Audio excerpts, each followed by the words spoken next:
When the sun yawns awake and the world still slumbers, listen. God speaks not in screams, but in sighs. He visits through birdsong, breath, and breeze. Don't rush, don't run, sit still, sip the silence. For in morning's hush, he gives you gold, truth wrapped in light, waiting for your yes. The morning is sacred ground. It is the beginning of everything. Before the horns blow and the phones buzz, before the names are called and the demands stack like bricks on your shoulders, there is morning, a quiet, holy pause between the dark and the light. It is the breath between what was and what will be. God does not waste this time. He moves in it. He speaks through it. He waits for you in it. There is something unspoken and ancient in the way light breaks the sky. It is not just a sunrise, it is a ceremony. It is the Creator painting himself into the sky, not for the world, but for you, for the one who dares to rise with intention, with reverence, with a hunger to hear. While the world rolls over into another hour of sleep, heaven is offering something priceless.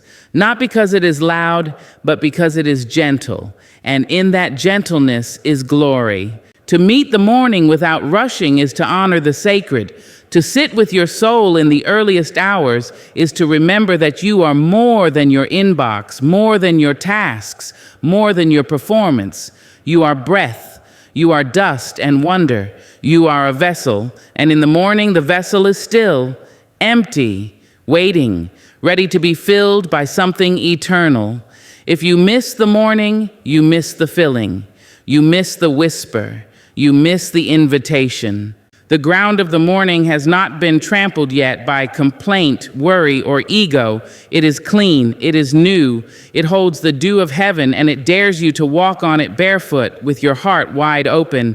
It is not rushed, not crowded, not loud. It does not compete for your attention. It offers itself freely. But you must come humbly. You must come without a list. You must come just as you are, undone, unsure, unguarded.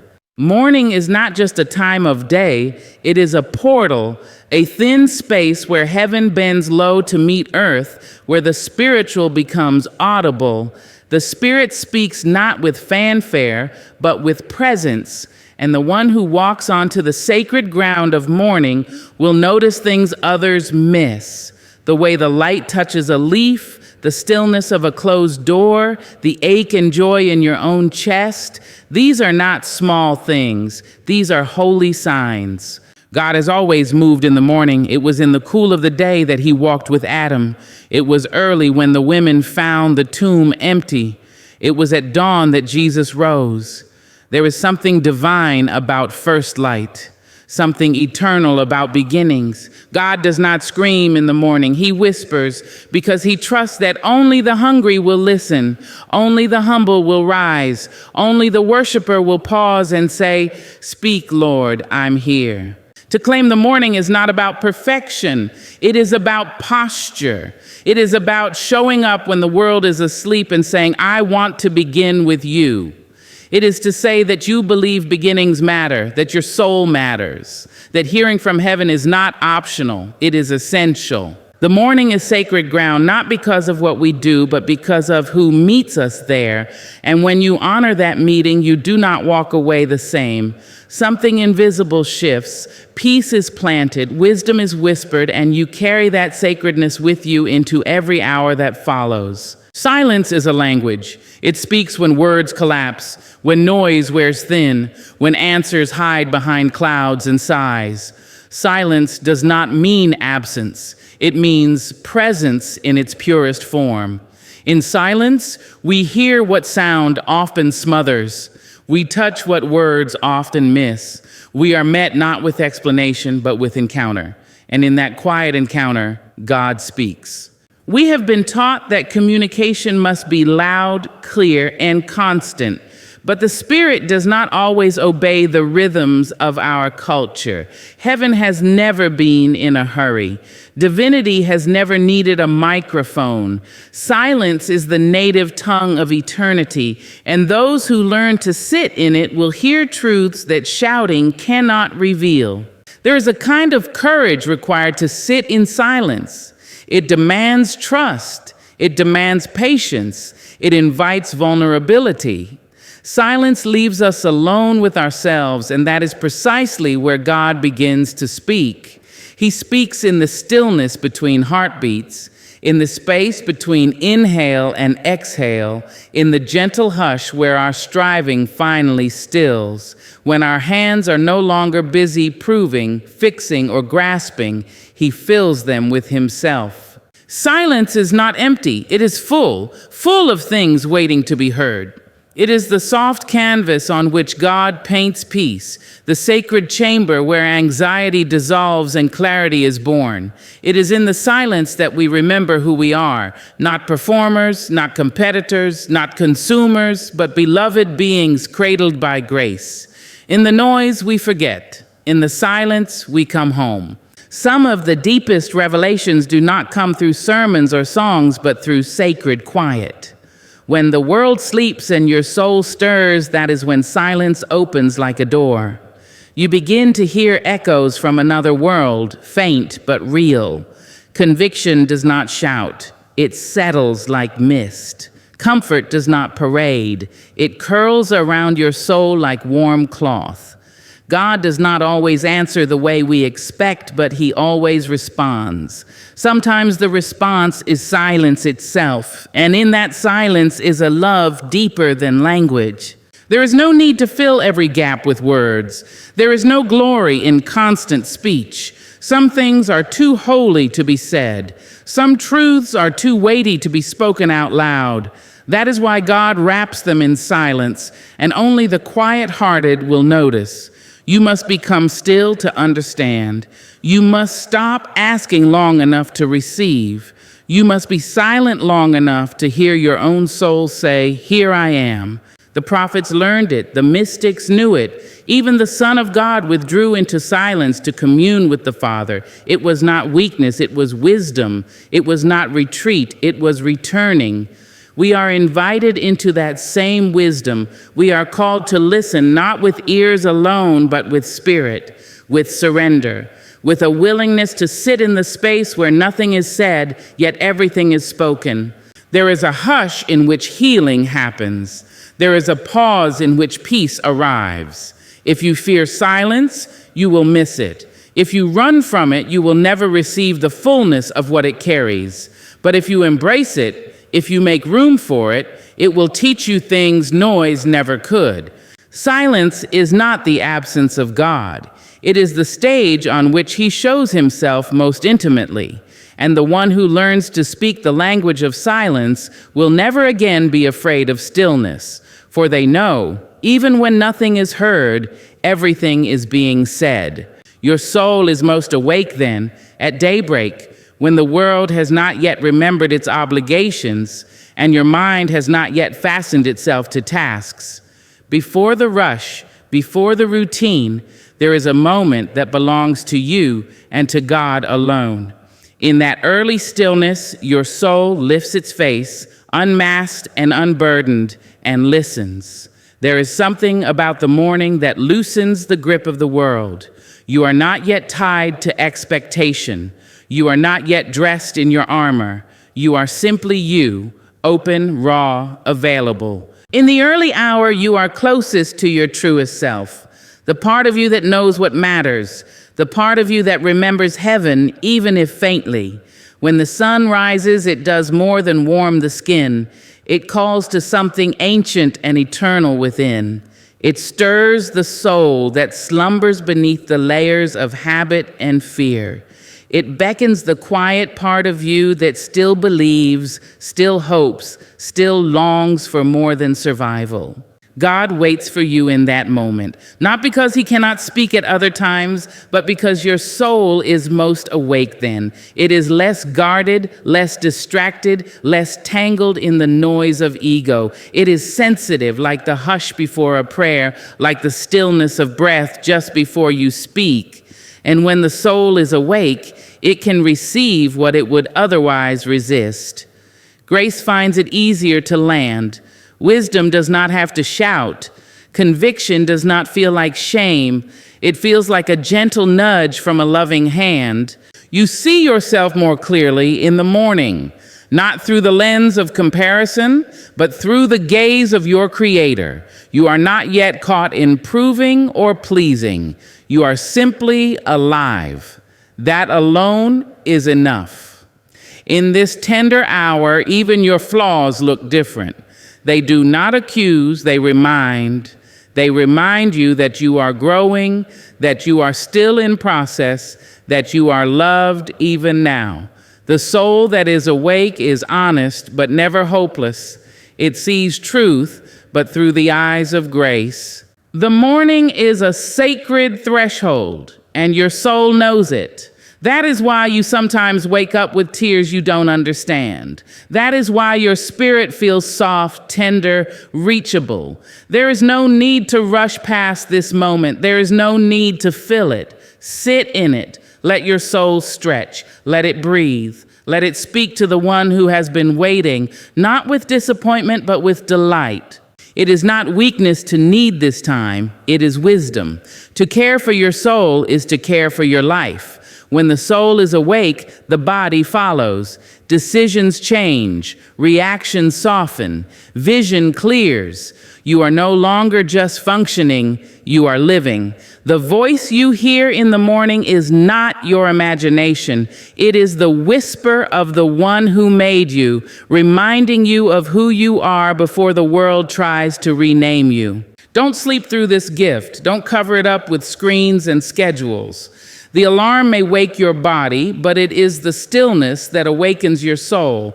And when the soul is awake, everything becomes different. Your steps, your speech, your thoughts, your love.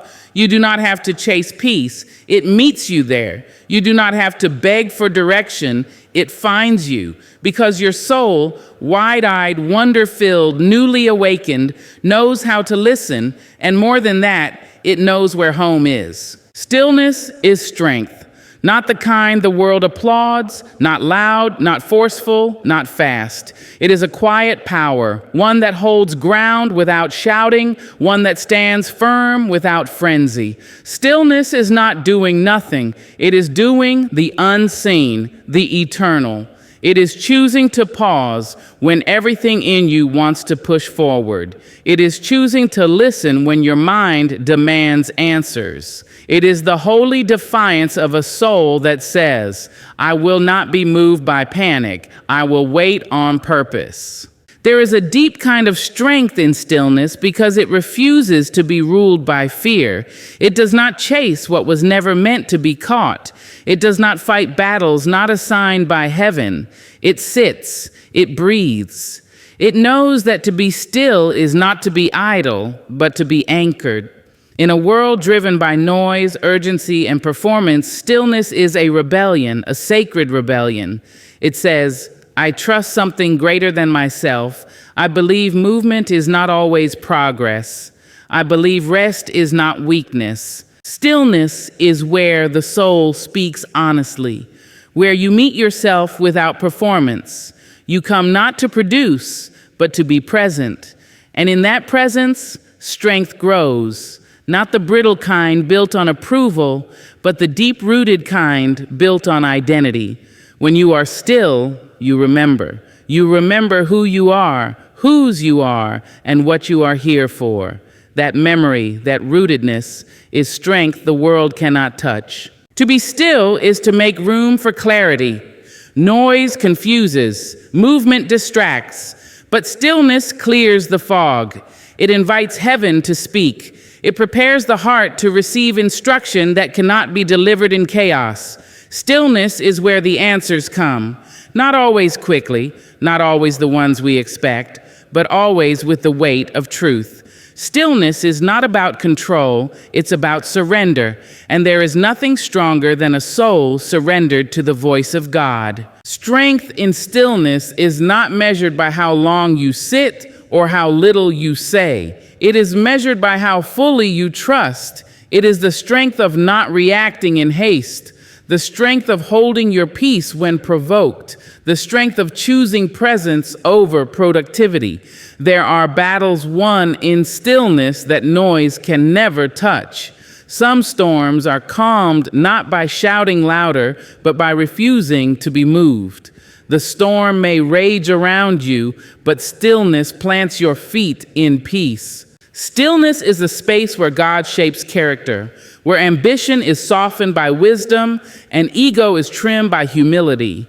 In stillness, motives are purified, desires are tested, directions are refined.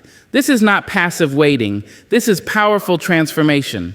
To be still is to say, I am not my own source. I am not the solution. I am willing to be made ready. And readiness is strength. In the still places, you meet the God who is never in a rush, the one who writes seasons, not schedules. He is not hurried by your fear. He is not shaken by your waiting. He meets you in the quiet because he knows that is where your roots grow, and rootedness is strength. The trees that bend in the storm are not those that fight the wind, but those that are grounded deep, still beneath the surface. Stillness teaches you that strength is not found in striving, but in staying grounded, staying soft, staying surrendered. And in that stillness, power rises, not to impress, but to endure, not to dominate, but to discern, not to rush ahead, but to walk in step with the sacred. In a world that measures strength by how much you do, stillness reminds you your greatest strength may be how deeply you know how to wait. Every day begins with a choice. Before your feet touch the floor, before the phone lights up, before the world begins to pull you in every direction, there is a sacred moment where decision lives. You may not hear it loud, but it is there. A quiet question from heaven asking, will you choose peace today? Will you choose presence? Will you choose to listen before you lead? To pause before you press forward? The sun does not rise by accident, and neither do you. Waking is not just biology, it is invitation. A new day is a blank canvas, not just a continuation of yesterday's noise. You do not have to carry over yesterday's bitterness. You do not have to wear yesterday's anxiety like a coat. You get to choose. That is the dignity God gives you each morning, the power to decide the spirit you carry into the hours ahead. Many people rise and run without realizing they've already made a choice to react, to perform, to compete. But the soul that pauses, the soul that listens at first light, knows better. That soul remembers that how you begin determines how you endure. The first few moments are not small, they are sacred. They are the foundation of the entire day. If the foundation is shaky, the day may crumble.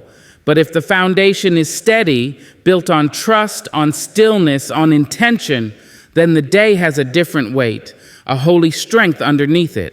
Each day you can choose distraction or you can choose direction. You can reach for the screen or you can reach for silence. You can let the world name you or you can let God remind you. It seems simple, but it is everything. It is the difference between exhaustion and peace, between wandering and walking with purpose. God does not force your hand. He lays before you life and death, blessing and burden, and invites you to choose. He does not demand performance. He desires communion. But communion cannot happen when we rush past the moment of choice. That's why the morning is such a gift. It slows time just long enough to remember what matters, to ask yourself, what am I saying yes to today? And what must I learn to say no to? You can choose to carry joy instead of fear. You can choose to walk in grace instead of striving. You can choose to respond instead of react. These are not just habits, they are holy choices. And each one begins in the stillness, in the decision to be led not by pressure, but by purpose. Some days the choice is easy. Other days it is made through clenched hands and tired prayers. But the power to choose remains, even when the world feels overwhelming, even when the circumstances are heavy. You can still choose your posture. You can still choose how you show up, with peace in your chest or panic in your steps, with love on your lips or bitterness beneath your breath. Each day is a door, and you hold the key. No one else gets to walk through it for you.